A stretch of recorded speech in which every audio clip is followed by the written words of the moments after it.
জমে গেছে খেলা জমে গেছে। কি এই অধম যখন বলেছিল যে এই সুপ্রিম কোর্টের রায়ে, যেটাকে আমি ডিগ্রি বলে দেখছি না, এখনো পর্যন্ত সেই পরিস্থিতি নেই, বেতন বন্ধ হওয়ার কোনো সুযোগ নেই, প্রশ্নই আসে না, তখন দালাল মিডিয়া, প্যানিকবাজির মিডিয়া থেকে শুরু করে ফেসবুকের বিভিন্ন উকিল কোকিল, আইন বিশেষজ্ঞ, বিজ্ঞ, হোয়াটসঅ্যাপ ইউনিভার্সিটি, বিভিন্ন রকমের লোকজন তো আছেন। তো তারা বলেছিলেন যে বেতন বন্ধ হয়ে গেছে, বেতন হবে না। শুধু তাই নয়, আমার পেজের পোস্টে এসে কোনো বিজ্ঞ নাকি বলছিলেন, দেখলাম কমেন্টে, ওসব নাকি এসআইয়ের কাছে যাবে, এসএমএস চলে গেছে, আদেশ চলে গেছে, নোটিশ চলে গেছে, শিক্ষকদের কাছে যাবে না, বেতন বন্ধ। শুধু তাই নয়, চা দোকানে তো আপনারা জানেন আমাদের দেশের, বিশেষ করে বাংলার সবচেয়ে বেশি বিশেষজ্ঞ এবং জ্ঞানীগুণী মানুষের সমাহার চা দোকানে পাওয়া যায়, আমার অভিজ্ঞতায় আর কি। মানে টপ লেভেলের তো তাদের পাওয়া যায় বিভিন্ন মানে সরকারি বেসরকারি সংগঠন বা বিভিন্ন রকম সংস্থায়, সেখানে তাদের পাওয়া যাবে, যেমন AIMS, হ্যাঁ, তারপরে ধরুন এই যে tata institute of fundamental research, ISI, এসব জায়গায় সব টপ লেভেলের সব জ্ঞানীগুণীরা বসে থাকেন, হ্যাঁ। তো এবং তারা আবার তাদেরও ল্যাসটা একই রকমভাবে নড়ে আর কি, সেটা আমরা করোনাকালে দেখতে পেয়েছি। আর একদম লোয়ার লেভেলের সাধারণ গণেশ যদি যাদেরকে বলি আর কি, আমরা সাধারণ মানুষ, সেই সব বিজ্ঞদের দেখা যায় চা দোকানে। ওরে বাপ রে বাপ, চা দোকানে, হ্যাঁ। তো তারা কি বলছিলেন আমি শুনছিলাম আর হাসছিলাম। আমি তো বহু চা দোকানে ঘোরাঘুরি করি আমার নিজস্ব কাজ নিয়ে, সেটা আপনারা জানেন। চা খাওয়াটা উপলক্ষ মাত্র, কারণ সেখানে অনেক মানুষকে পাওয়া যায়, সচেতনতা বিস্তারের সুযোগ থাকে। কি বলছিলেন একজন, যে বেতন দিতেই পারে না, বেতন দিলেই সঙ্গে সঙ্গে একেবারে কেস হয়ে যাবে, মানে সুপ্রিম কোর্টের বিরুদ্ধে যাওয়া হয়ে যাচ্ছে না, সুপ্রিম কোর্টের বিরুদ্ধে যাওয়া হয়ে যাচ্ছে, তাই বেতন টেতন একদমই যাবে না, বেতন বন্ধ। আমি তখন যা বলার বলে দিয়েছিলাম। তো ওনার সঙ্গে আমার আলাপ নতুন হলো, সেদিনই হলো। উনি কতটা কি বিশ্বাস করেছেন জানি না। তো স্বাভাবিকভাবেই আমরা তো সবাই বিজ্ঞ, তো আশা করি খবরটা আজকে দেখেছেন, দেখে যা বোঝার বুঝেছেন। সমস্যাটা কি হয়েছিল? সমস্যাটা হয়েছে এই যে, যেমন করে মানুষ বিজ্ঞানটা বোঝে, করোনার বিজ্ঞানটা বুঝেছিল এবং প্যানিকগ্রস্ত হয়েছিল, ঠিক তেমন করেই মানুষজন আইনটা বুঝে গেছে আর কি। আমি বহুবার বলেছি এটা প্যানিকবাজি, এখনও সেই সময় আসেনি। হ্যাঁ, শিক্ষকদের বিরুদ্ধে তো অবশ্যই একটা ষড়যন্ত্র চলছে, আমি আগের লাইভেও বলেছি, কিন্তু সেটা এই রায়ের মধ্যে তেমন কিছু নেই। এই রায়কে দিয়ে সামনে রেখে বেতন বন্ধ করা যাবে না। হ্যাঁ, পরবর্তীতে অনেক পরিকল্পনা আসবে, আমি আসছি এক এক করে, এখানে কিছুটা বলবো। তবে আতঙ্কিত হওয়ার কিছু নেই, লড়াই করতে হবে। তার মাঝখানে আবার কি হলো, পোর্টাল খুলছিল না। আমাকে এরকম কয়েকজন শিক্ষক বলল, স্যার তাহলে সবারই বন্ধ হয়ে যাবে মনে হচ্ছে, যোগ্য অযোগ্য নির্বিশেষে সবারই বেতন বন্ধ হয়ে যাবে। তো এরকম অনেক কিছু শিক্ষক আছেন যারা অন্য সালের বা বাম জমানায় নিযুক্ত বা এরকম, তারাও আমাকে মেসেজ করে বলছেন, হ্যাঁ পোর্টাল খুলছে না, কী যে হয় এখন, অমুক তমুক একটা আশঙ্কা।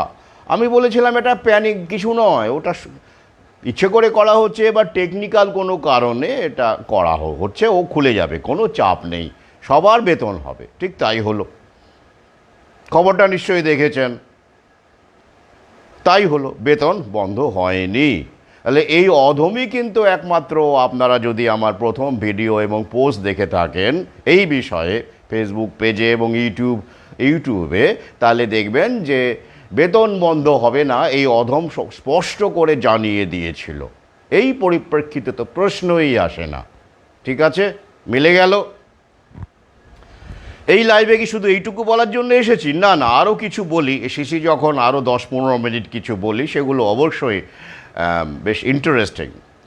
এর মধ্যে আরও একটি খবর আপনাদের চোখে পড়ে থাকবে, 1240 জন সুপার নিউমারারি নিয়োগ হতে চলেছে কর্মশিক্ষা এবং শরীর শিক্ষা বিষয়ে শিক্ষক। হ্যাঁ, কি অবাক হচ্ছেন বুঝি?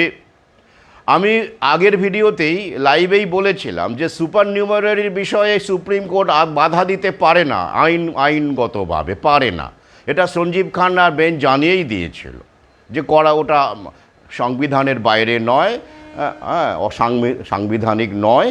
আমি এ বিষয়ে লাইভ করেছিলাম, সেক্ষেত্রে অনেকে এসে উল্টোপাল্টা, আমি সব কমেন্ট পড়ি না, বহু কমেন্ট পড়ছে, আমি পরে অবসরে নিশ্চয়ই কমেন্টগুলো পড়ব। তো সেখানে এসে ব্যক্তিগত বিভিন্ন রকম, আপনি সুপ্রিম কোর্টের সুপ্রিম কোর্টের কেউ মানে অবমাননা ধরনের বা সুপ্রিম কোর্টের চাইতে বেশি জানেন বা বিভিন্ন রকমের ব্যক্তিগত সব ব্যাপার ট্যাপার বলছিলেন আর কি। তো আমি তখন বলেছি, কি বলি বলুন তো, আমি তো কমেন্টের উত্তর আলাদা করে দিতে পারছি না ব্যস্ততার কারণে। তো হ্যাঁ, এটা খুব জরুরি বলে আমি সময় করে এসেছি, কারণ অনেকের মধ্যেই তো প্যানিক কাজ করছিল। সত্যি তো, যোগ্য হোক অযোগ্য হোক নির্বিশেষে মানুষ তো রে ভাই, একটা রাষ্ট্রযন্ত্রের শিকার হয়েছে তারা। সুযোগ পেলে কে না নেয় বলুন দেখি? টপ লেভেলের নেতারা পর্যন্ত সুযোগের কারণে, সুবিধের কারণে তারা দল বদল করে। আজকের যিনি বিজেপির হয়ে গলা ফাটাচ্ছেন, তিনি কিছুদিন আগেই তৃণমূলের ছিলেন। তো সুতরাং সুযোগের সন্ধানে সবাই থাকেন। এই যে বিচারক যিনি, তিনি এখন বিজেপির একজন বড় মুখ হয়ে উঠেছেন, তো তিনি কেন বিজেপিতে জয়েন করলেন বলুন দেখি? তিনি তো বিচারক ছিলেন, টাইমলি একেবারে পদত্যাগটা করলেন, করে দুদিনের মাথাতেই বিজেপি হয়ে গেলেন। তারপরে ইলেকশন এলো, জিতলেন, এমপি হয়ে গেলেন, সাংসদ হয়ে গেলেন। কেন? দেশ সেবার জন্য? না নিজেকে সেবার জন্য, আত্মসেবার জন্য, আত্মসেবার জন্য পরিষ্কারভাবে। তো সুতরাং আত্মকে সেবা করা, নিজেকে আখেরটা গুছিয়ে নেওয়া, ঝোপ বুঝে কোপ মারা, এটা তো মানুষের মজ্জাগত। ব্যতিক্রমী কিছু মানুষ আছেন যারা আদর্শকে আঁকড়ে ধরে বেঁচে থাকেন, তাদের বিষয়টা আলাদা, তাই তো? একদমই, হ্যাঁ, সে তো বটেই। সব আগে থেকে গুটি সাজানো ছিল, নইলে কি তিনি ছাড়তেন? নইলে কি এরকম একটা প্লাম পোস্ট ছাড়তেন? মানে ভালো মাইনে ছিল, সবই তো ছিল, নিরাপত্তা ছিল। বিচারকদের নিয়ে এখনও তো প্যানেল ক্যান্সেল হচ্ছে না বিচারকদের, পরে আগামীতে আসবে, এআইটা আরও একটু শক্তিশালী হোক। তবে এখনও সে সময় আসেনি, বিচারকদের রাখতে হবে, বাঁচিয়ে রাখতে হবে, কারণ তাদেরকে দিয়েই তো কাজকর্মগুলো, রিসেটের কাজকর্মগুলো করাতে হবে। তো তিনি কেন এটা করলেন? সব কিছু আগে থেকে ছক করা ছিল। তাহলে এইসব মহান শিক্ষিত জ্ঞানী মানুষেরা যদি সুযোগের সদ্ব্যবহার করেন, তাহলে 2-1 লক্ষ, 4 লক্ষ, 10 লক্ষ টাকা দিয়ে যদি কোনো মধ্যবিত্ত, নিম্ন মধ্যবিত্ত ঘটি বাটি বেচে পরিবারের জন্য একটু সিকিউরিটি পেতে চায়, তখন যোগ্যতার প্রশ্নটা বড় হয়ে ওঠে নাকি? হ্যাঁ, সুযোগটা দেন কেন? ওটা তো রাষ্ট্রযন্ত্র দেয়, তো তাদেরকে ধরুন, তাদেরকে ধরুন। সুযোগ তো সবাই নেয় মশাই। মহানুভবতা কিছু সাধারণ মানুষের জন্য মহানুভবতা প্র্যাকটিস করতে হবে। আইন যদি হয় তাহলে সবার জন্য আইন হোক, আদানির জন্য হোক, আম্বানির জন্য হোক, সবার জন্য হোক। আদানি ঘুষ দিয়ে আদানি গ্রিনকে টিকিয়ে রাখবে, মনোপলি বানাবে, আর সাধারণ মানুষ 2-4 লক্ষ টাকা ঘুষ দিয়ে চাকরি পাবে, তারাই শুধু কালপ্রিট হবে, তাদেরকে খিস্তি মারা হবে, যেহেতু তাদের জন্য বড় বড় দুঁদে উকিল নেই, থাকে না। অথবা তাদেরকে মোহরা বানানো হবে। এখনও অনেক খেলা বাকি আছে। আমি কিন্তু ঘুষ দেওয়াকে সমর্থন করছি না, প্রশ্নই আসে না। আমি সবসময় এক্সক্লুসিভ বিষয়টাকে পছন্দ করি না, ইনক্লুসিভ হিসেবে হোক। যেই ঘুষ নিয়েছেন, যারা নিয়েছেন তাদেরকেও সামনে আনা হোক, আমি এটাই বলতে চাইছি, তাই নয় কি? তো রাষ্ট্রযন্ত্র সুযোগ দিয়েছে, সরকার সুযোগ দিয়েছে। রাষ্ট্রযন্ত্রের সরাসরি কাদেরকে দেখতে পাই আমরা? রাষ্ট্রকে দেখতে পাই? Is state visible? না, রাষ্ট্রকে আমরা দেখতে পাই না। আমরা কাদের দেখতে পাই? রাষ্ট্রের প্রতিনিধি সরকারকে দেখতে পাই। তো তারা সুযোগ দিয়েছে। তো যাই হোক, এবারে দেখুন, সেই যে সুপার নিউমারারি পোস্ট 2022-এর মে মাসে ক্রিয়েট করা হয়েছিল 6800, এরকম এক্স্যাক্ট সংখ্যাটা আমার মনে নেই, পেয়ে যাবেন, আমি লিঙ্ক দিয়ে দেব। তো সেই সূত্রেই 1240 জনের নিয়োগ পড়েছিল আর কি। এই সুযোগে মাননীয়া বা রাজ্য সরকার যখন দেখলো যে সুপ্রিম কোর্টে সেটাকে নিয়ে কেউ আপত্তি করলো না, সঞ্জীব খান্না আপত্তি করেননি, আমি আগের ভিডিওতে বলেছি, তো তখন আর বসে থাকা কি, সুতরাং এদেরকে সুপারিশ পাঠিয়ে দাও, নাহলে এবার আবার স্বাভাবিকভাবে এরাও আবার আদালতে চলে যেত, কারণ ওই যে সেটাকে তো সুপ্রিম কোর্ট বিরুদ্ধে বলেননি, সুপার নিউমারারি পোস্টের বিরুদ্ধে বলেননি। তো সুতরাং এই 1240 জনের নিয়োগ ভাবা যায় এই পরিবেশে, কল্পনা করা যায়? প্যানেলের বেতন তো বন্ধ হলোই না, বরং 1240 জনের নিয়োগ সুপারিশ পাঠানো হচ্ছে। কি বুঝলেন? খবরটা শুনেছেন নিশ্চয়ই? কেমন একটা বেশ মাখো মাখো একটা কনফিউজিং লাগছে না? সামনে ইলেকশন আছে, তো তার আগে অনেক খেলা হবে, ইলেকশনের পরেও আবার কিছু খেলা হবে। ইলেকশনের পরের খেলাটা এখন আমি বলবো না, ওটাতে আপনাদের হয়তো অনেকেরই মন টন খারাপ হয়ে যাবে। এখন আপাতত এনজয় তো করুন। অত আগে অত আগাম ভেবে কি হবে বলুন তো? আগাম ভাবার কাজটা আমাদের মতো অধমদের উপর ছেড়ে দিন। তো সেই ভাবনাটা ইলেকশনের পরে শিক্ষকদেরকে নিয়ে কি হতে পারে সেটা নিয়ে আমি পরে ভিন্ন ভিডিও করব। তো আপাতত ইলেকশন পর্যন্ত আনন্দ করুন, এনজয় করুন, এবং এই যে নিয়োগ হচ্ছে, নতুন যারা নিয়োগ পেলেন তাদেরকে অভিনন্দন জানাই। 1240 জনকে আমি অভিনন্দন জানাই যে তারা এই রকম একটা ডামাডোল, এরকম একটা ভয়ঙ্কর সময়ে কেউ কল্পনাই করতে পারেনি নতুন নিয়োগ হবে, কিন্তু ওটা তো আগে থেকে করা ছিল, সুপার নিউমারারি পোস্ট তো করা হয়েছিল, তো সেই সূত্রেই এই নিয়োগ হচ্ছে। কি খেলাটা কিন্তু এখনও বহুদূর যাবে, এইগুলো কিন্তু স্বাভাবিক নিয়োগ নয়, বুঝতেই পারছেন, স্বাভাবিক নিয়োগ নয়। আবার সেদিন দেখলাম শিক্ষামন্ত্রী ব্রাত্য বসু মহাশয় তার কোটার কথা বলেছেন যে আমার কোটাতে, একটি ভিডিও দেখলাম, আমার কোটাতে আমার যাকে খুশি চাকরি দেব, আমার যা এখতিয়ার আছে সেরকম কি, যে আমার হয়ে যারা ইলেকশনে লড়েছে আমার নাম নিয়ে বিভিন্ন বাড়ি বাড়ি গিয়ে আমাকে জেতানোর কথা বলেছে, মাননীয়ার ছবি নিয়ে ঘুরেছে, মমতা ব্যানার্জির ছবি নিয়ে ঘুরেছে, যেসব ছেলেপেলে দলের হয়ে খাটাখাটনি করেছে তাদেরকেই তো আমি চাকরি দেব। কেন? সেটা তো আমি বুঝবো, স্বাভাবিক। আমি বাইরের লোককে কেন দেব? আমার যা কোটা, আমার এখতিয়ার আছে, আমি সেটাই করব। উনি স্পষ্ট বলে দিয়েছেন, উড়িয়ে দেওয়া যায় না।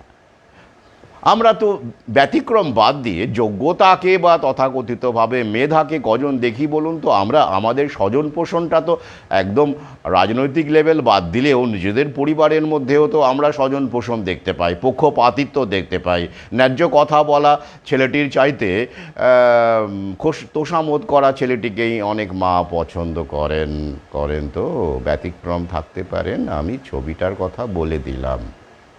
হ্যাঁ, এটা তো থাকেই। তো উনি কি ভুল বলেছেন? এটা তো মানব চরিত্র। তবে হ্যাঁ, প্রশাসক হিসেবে পারিবারিক ক্ষেত্রে যেটা করা যায়, বন্ধু মহলে যেটা করা যায়, তো রাজা হিসেবে যখন রাজধর্মের ব্যাপার আসে, উনি যদিও রাজা নন কিন্তু একটা পদে তো আছেন, রাজধর্মের যখন ব্যাপার আসে তখন কিন্তু এই পক্ষপাতিত্বর ঊর্ধ্বে উঠতে হয়, এই নেপোটিজম বা স্বজন পোষণের ঊর্ধ্বে উঠতে হয়, তবেই এই চেয়ারের পদের সম্মান বজায় থাকে। তো আমাদের দেশের কথা আর কি বলবো, তৃতীয় বিশ্বের কথা আর কি বলবো, তার মধ্যে আমাদের দেশ একটা এসব ক্ষেত্রে উজ্জ্বল নক্ষত্র।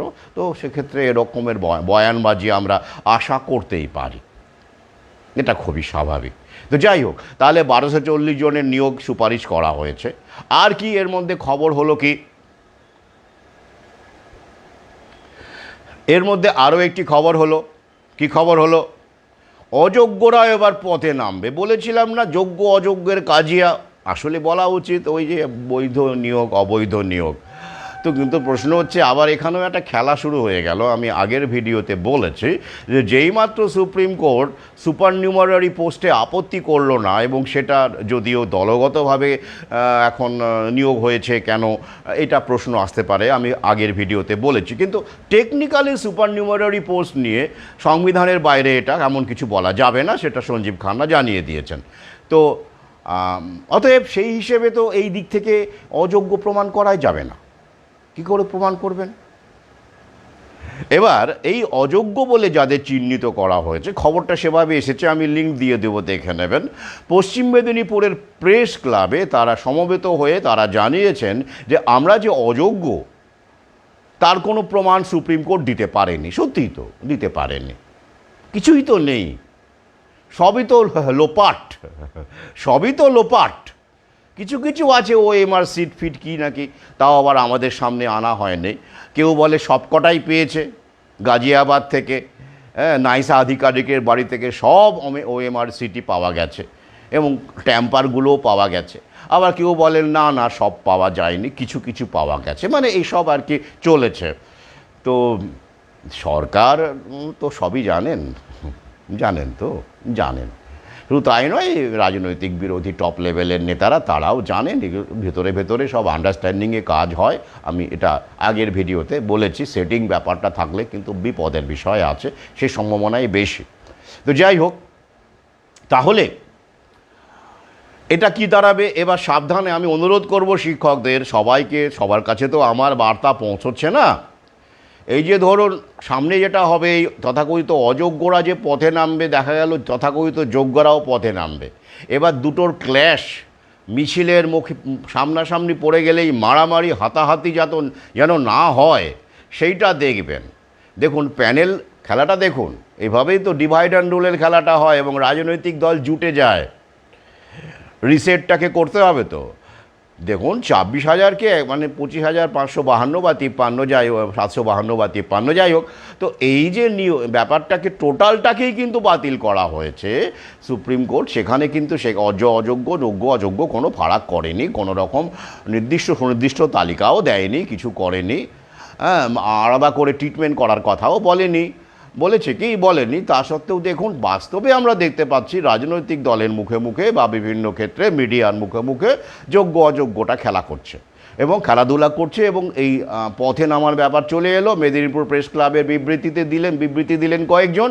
এবার দেখুন আবার সংঘর্ষ যেন না হয়ে যায় মুখোমুখি, আমি এটা আবেদন রাখবো। এতে করে শিক্ষকদের ভাবমূর্তি আরও নষ্ট হবে। এমনিতেই তো মিডিয়ার খপ্পরে পড়ে, রাজনৈতিক দলের খপ্পরে পড়ে, এবং অবশ্যই শিক্ষাক্ষেত্রে বেশ কিছু বেনো জল ঢুকে পড়েছেন শিক্ষক হিসেবে। এই সমস্ত কিছু মিলিয়ে ভাবমূর্তি তো ইতিমধ্যেই তলানিতে। এবার যদি তথাকথিত যোগ্য অযোগ্য শিক্ষকরা মারামারি করেন পথে নেমে একে অপরকে দোষ দিয়ে, তাহলে তো খুব মারাত্মক অবস্থা হবে। জনমানুষে যতটুকু নেই তো তবুও নাই মামার চেয়ে কানা মামা ভালো আর কি, হাফ এ লোপ ইজ বেটার দ্যান নো লোপ, এই ব্যাপারটাও তো চলে যাবে না। তখন কি হয়ে যাবে, দুষ্ট গরুর চেয়ে শূন্য গোয়াল ভালো, সেটা ওরা চাইছে। কিন্তু এসব দুষ্ট গরু মানে যারা সরকারি খাতে প্রচুর ব্যয় বরাদ্দ বাড়িয়ে চলেছেন বেতনের কারণে, এদের জন্য তো প্রচুর সরকারি ব্যয় হচ্ছে। আমি আগের ভিডিওতে বলেছি সরকারি ব্যয়কে কমানো হবে, ছেঁটে ফেলা হবে, সাবসিডি বলুন আর সরকারি চাকরি কর্মচারীদের বেতন বলুন। এই কারণে বিভিন্ন থার্ড জেনারেশন রিফর্ম যেটা চলছে, এটা তারই একটা অন্যতম অভিমুখ। তো সেইভাবেই শিক্ষকরা একটা বড় টার্গেট, কারণ এই রাজ্যে শিক্ষকের সংখ্যা যথেষ্ট বেশি ভারতবর্ষের মধ্যে, উত্তরপ্রদেশ এবং আমাদের এই পশ্চিমবঙ্গ। তো সুতরাং যেখানে এই ব্যয় বরাদ্দটা বেশি শিক্ষকদের পেছনে, তো সেই ক্ষেত্রে কিন্তু এই ধরনের ব্যাপারগুলো সেখানে আগে ভাগে করা হবে, বিভিন্ন কায়দায় করা হবে। সব রাজ্যে যে একই রকমভাবে একই সময়ে হবে তা নয়, কিন্তু হবে। কিন্তু ওই যে what Bengal things today India things tomorrow বারবার করে বলি। তো যাই হোক, তাহলে এটা কি দাঁড়াবে আগামীতে? এইবার একটা খেলা হবে, এটা আমি আপনাদের একটু বলে দিই পূর্বাভাস, যেটা যদিও আমি আগের ভিডিওগুলোতে এগুলো বলেছি, যখন আপনারা অনেক এই পেজটি তখন নিষ্ক্রিয় ছিল, এবং ইউটিউবের পুরনো ভিডিও, আদালত বরম শিক্ষক, এই বিভিন্ন রকমের যে শিক্ষকদের ওপরে যে ভিডিওগুলো এই চ্যানেলে আছে, সেখানে খুঁজে পাবেন। আমি বলেছিলাম, কি বলেছিলাম, সেই সম্ভাবনা তৈরি করা হচ্ছে, সেটা একটা সম্ভাবনা আছে, সেটা মানবিক সম্ভাবনা, কোনো সন্দেহ নেই। এটা কি হতে পারে?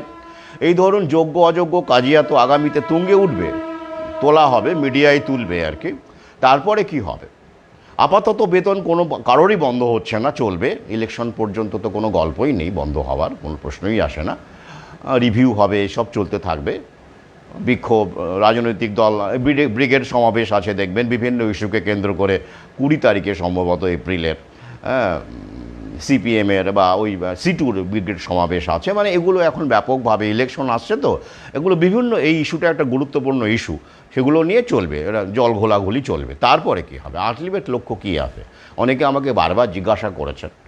তো আগের ভিডিওটা ইতিমধ্যেই দীর্ঘ হয়ে গিয়েছিল বলে আমি সেখানে বলিনি, তবে এটা আমি আগের পুরনো ভিডিওগুলোতে বলেছি, কিন্তু পুরনো ভিডিও তো নতুনরা দেখেন না, সময় করলে অবশ্যই দেখবেন, বিশেষ করে আগামী যে বিপদগুলো আছে সেইগুলো সেই ভিডিওতে বলা আছে, আগেকার ভিডিওগুলোতে। তো সেক্ষেত্রে আমি বলেছিলাম যে এই যে শিক্ষকদের যেভাবে নিয়োগ করা হয়, সরকারি কর্মচারীদের ক্ষেত্রে এটা প্রযোজ্য, একই রকম হবে। একটা একটা একটা স্টিরিওটাইপ, একটা জেরক্স কপি টাইপের এক ধরনের নিয়োগ সিস্টেম আসছে, অর্থাৎ কনসলিডেটেড পে, অর্থাৎ এই যে যেমন ধরুন অবসরের পরে গ্র্যাচুইটি, পেনশন, প্রভিডেন্ট ফান্ড, এরকম যে কত রকমের বিষয় আছে থাকে, আপনারা জানেন, স্থায়ী শিক্ষকতার পদে বা সরকারি চাকুরির পদে বা কলেজ শিক্ষকতার পদে যে নিয়োগ হওয়ার পরে যে ব্যাপারগুলো থাকে সেগুলো কিন্তু আস্তে আস্তে ভেপরাইজ হয়ে যাবে, এবং সেই প্রক্রিয়া শুরু করার জন্যই ওরা স্কুলে প্যারা টিচার অনেক আগেকার সরকারি চালু করে গেছে। কেন, এমনি কি শুধু রাজনৈতিক দলকে পাইয়ে দেওয়ার জন্য, দলের কর্মীদের? না না না, ওটা একটা রাস্তা তৈরি করার জন্য, একটা আইডিয়া দেওয়ার জন্য। হিন্টটা আপনারা বুঝতে পারেননি। কলেজের ক্ষেত্রেও দেখবেন একটা বিশেষ শ্রেণীর কলেজ ইউনিভার্সিটি শিক্ষক তৈরি করা হয়েছে,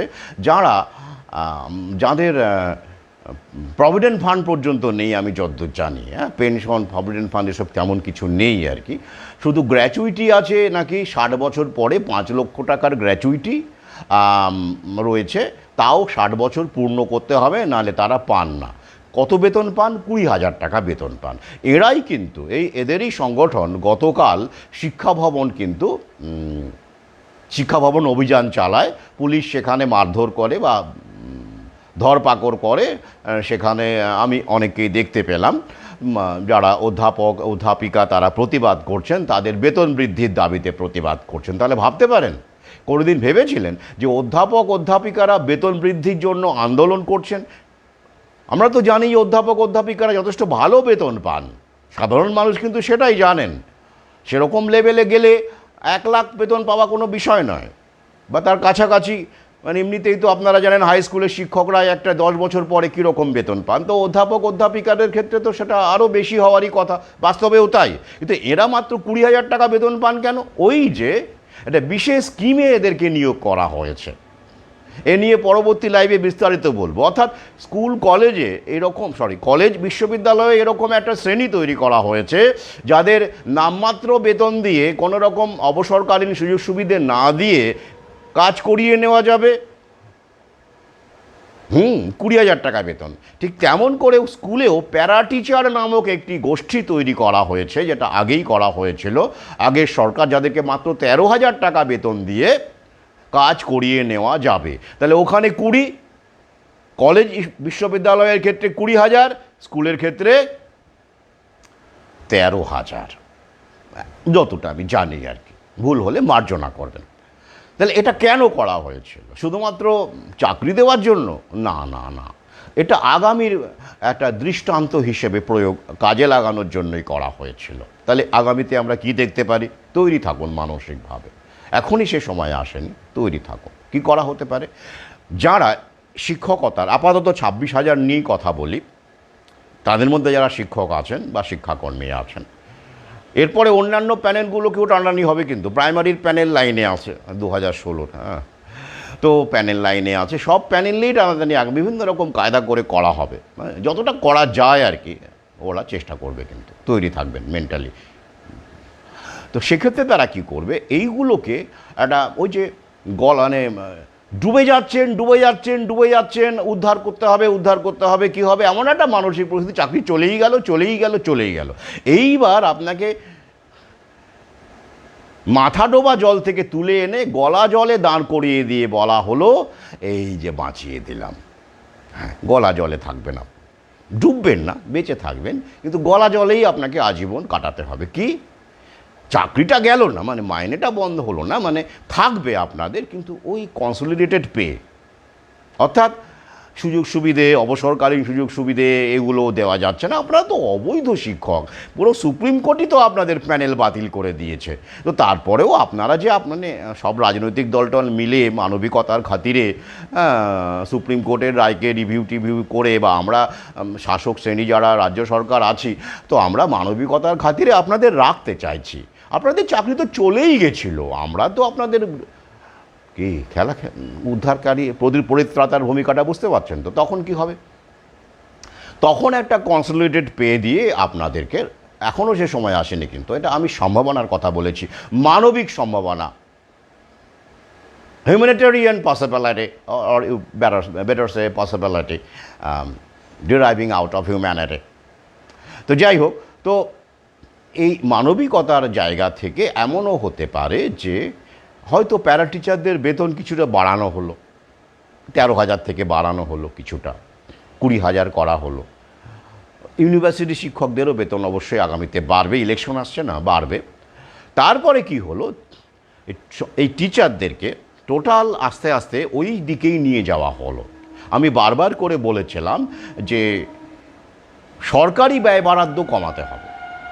এটা WTO এগ্রিমেন্ট থেকে শুরু করে আমাদের বেসরকারিকরণের যে নীতি চলছে, তাতে করে পরবর্তীকালে এই তো শিক্ষকেরা বেসরকারিকরণের ছাতার তলায় আসবে, বেসরকারি মালিকের ছাতার তলায় আসবে, সেটা আপনার বহু আগেই বলেছি। তো তাহলে এত এত মাইনে, এত এত সুযোগ সুবিধা তারা বেসরকারি মালিকেরা দেবেন নাকি? দেবেন না। তো তার আগে ব্যাপারটাকে সেট করে নিতে হচ্ছে। তারা বলে দিয়েছেন যে এই সব শিক্ষাক্ষেত্রে এত সব শিক্ষক, এত এত মাইনে আমরা দিতে পারবো না। তাহলে কি করতে হবে? এই বিভিন্ন রকম ভয় দেখিয়ে, আইন করে, আদালতকে কাজে লাগিয়ে, প্যানিকবাজি তৈরি করিয়ে, এই চাকরিটা চলেই গেল, বাঁচবো না, তারপরে মানে মাথা ডোবা জল থেকে তুলে গলা জলে দাঁড়ি করিয়ে দিয়ে বলো না না আপনি বেঁচে গেলেন, আমরা বাঁচিয়ে দিলাম, মানবিকতা বলে তো একটা ব্যাপার আছে। কত পাবেন? ওই সবাই মিলে 20,000 করে পাবেন আর কি, বা 30,000 করে পাবেন, খুব বেশি হলে এরকম 20,000, একটা কিছু ঠিক হবে আর কি। সেটা এখনই বলা যাচ্ছে না, এটা কিছু ঠিক হবে। তবে হ্যাঁ, অবসরকালীন যেসব ব্যাপার আছে না, ওগুলো কিন্তু আর থাকবে না, বা নামমাত্র থাকবে ক্ষণ। আর আপনাদের একটা ইন্স্যুরেন্স, হেলথ ইন্স্যুরেন্স আমরা করে দেব, ওটা থাকবে, এই আর কি, চলে যাবে সংসার, কোনো সমস্যা নেই। কি বোঝানো গেল আগে? হ্যাঁ, অর্থাৎ প্যারা টিচারদের স্থায়ী পার্মানেন্ট শিক্ষকরা যে ফেসিলিটি পান, বা সেরকম জায়গায় না তুলে পার্মানেন্ট ভ্যাকেন্সি যারা এসেছেন তাদেরকে প্যারা টিচারের স্তরে নামানো হবে। খেলাটা বোঝা গেছে? একটু বাড়িয়ে টাড়িয়ে দিয়ে, অ্যাডজাস্ট করে দিয়ে। কারণ কি, নতুন বিশ্ব ব্যবস্থার একটা বড়তম লক্ষ্যই হয়ে যাচ্ছে, সেটা ওদের কর্মসূচির মাধ্যমেই হবে, কি মধ্যবিত্তের বিনাশ। এবার আপনি মাসে 40,000, 50,000, 60,000, 70,000 টাকা পান, তাহলে তো আপনি তো মধ্যবিত্ত। কিন্তু আপনি যদি মাসে 20-25,000 টাকা পান, তাহলে আপনি মধ্যবিত্ত পড়লেন কি? হলেন না, নিম্নবিত্তে চলে গেলেন। অর্থাৎ মধ্যবিত্তের বিনাশ হয়ে আপনি নিম্নবিত্তের দিকে গেলেন। এটাই তো হবে, এটাই বাস্তব। তো আমি বহু আগে একটা পোস্ট দিয়েছিলাম ফেসবুকে, প্রোফাইলে থেকে, যে সাম্যবাদ, মানে একটু ব্যঙ্গাত্মক পোস্ট আর কি, অবশ্যই আয়রনিক্যাল পোস্ট। সাম্যবাদ দুরকমভাবে হতে পারে, মানে বেতনে উপার্জনের সাম্য আমি বলতে চাইছি। টোটাল সাম্যবাদ তো একটা ইউটোপিয়া, আমি সেখানে যাচ্ছি না। বেতনের সাম্য মানে উপার্জনের সাম্য দুরকম হতে পারে। কীরকম? ধরুন একজন অধ্যাপক বা একজন শিক্ষক মাসে 50,000 টাকা, বা আমি 60,000 টাকা বা 60,000 টাকা বেতন পান। এবার একজন রং মিস্ত্রি বা একজন যোগানদার পার ডে বেসিসে দেখা গেল মাসে সে 20,000, 25,000 টাকা উপার্জন করে। সবাই নয়, কেউ কেউ হয়তো বেশি করেন, আমি জেনারেলি গড়টা বললাম, 15-20 এরকম একটা করেন। তাহলে উপার্জনের সাম্য রক্ষা করার দুটো পথ আছে। একটা পথ হলো এই যে যারা 15-20,000 টাকা উপার্জন করেন, তাদের উপার্জন বাড়িয়ে, কোনোভাবে বাড়িয়ে সিস্টেম করে তাদেরকে 60,000-এ নিয়ে যাওয়া যেতে পারে। মানে তারা 60,000-এ পৌঁছে যাবেন কোনো একটা সিস্টেমের মাধ্যমে, সরকারি বিধি এনে তাদের উপার্জন বাড়িয়ে 60,000 করে দেওয়া হলো, মানে পাবেন তারা গড়ে এরকম একটা। আরেকটা পদ্ধতি আছে কিন্তু, যেটা এখন অ্যাপ্লাই হবে, সেটা আমি পোস্টে বলেছিলাম কি ওই 60,000টাকে যদি কমিয়ে এনে 20তে নিয়ে যাওয়া যায় তাহলে ওই সাম্য হলো, উপার্জনের সাম্য হলো। হ্যাঁ, তাহলে রং মিস্ত্রি বা যোগানদারকে 60,000-এর লেভেলে না নিয়ে গিয়ে, অধ্যাপক বা শিক্ষকের লেভেলে না নিয়ে গিয়ে, বা সরকারি কর্মচারীর লেভেলে না নিয়ে গিয়ে সরকারি কর্মচারী, শিক্ষক বা অধ্যাপককে সেই রং মিস্ত্রির লেভেলে যদি এনে যাওয়া যায় তাহলে তো সেটা সাম্য হয়ে গেল। দুটো পথ আছে।